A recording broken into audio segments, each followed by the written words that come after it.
So now you've seen part 1 and part 2 of my big Wii review, so I'll wrap up this little review with a few words about the Wii and the Nintendo. Now, growing up in the 80s and 90s during Nintendo's prime, Nintendo was my favorite video game console. Nintendo, Super Nintendo, Nintendo 64, all good stuff. Then, in my opinion, things for Nintendo went downhill with the GameCube. Now, I was never a big fan of the GameCube, and only liked a select few games for the thing. With the kids of the 80s and 90s, and now teenagers in their mid to late teens, we were starting to outgrow some of the classic games for Nintendo.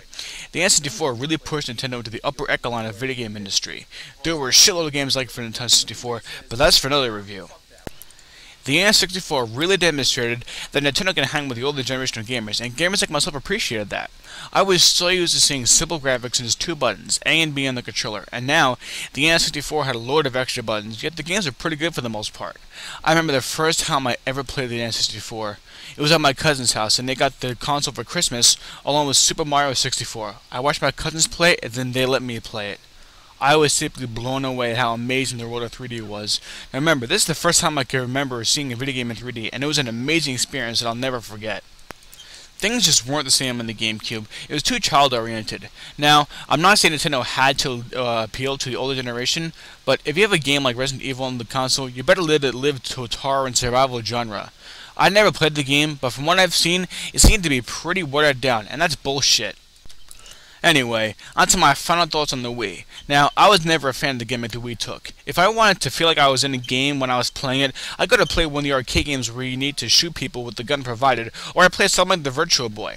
The whole gimmick of the Wii with the Wiimote was a bad idea. I mean, on paper it looks good, but you can only go so far with the gimmick before it just gets repetitive and dull.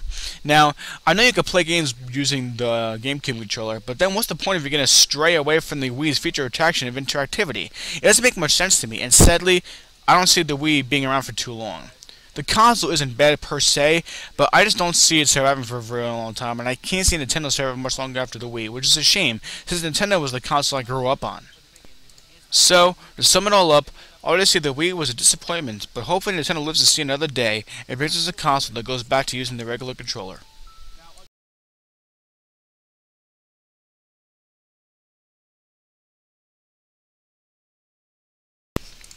Like I said in the blog I posted on the H17 MySpace, the month of May will be declared Metal Gear Month. Now what does that mean? Simple.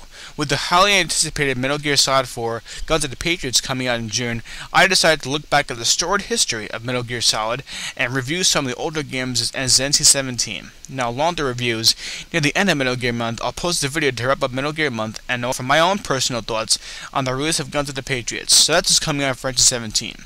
Also, don't forget my next big project, which is the little documentary commentary video on the NC-17 character. That's coming in late June. Well, I'll see you all in Metal Gear Month, and also don't forget to comment on and rate my videos. I can't express in words just how important that is to me. It means the world to me. And subscriptions don't hurt either. Thanks a lot, and I'll see you in Metal Gear Month. Adios.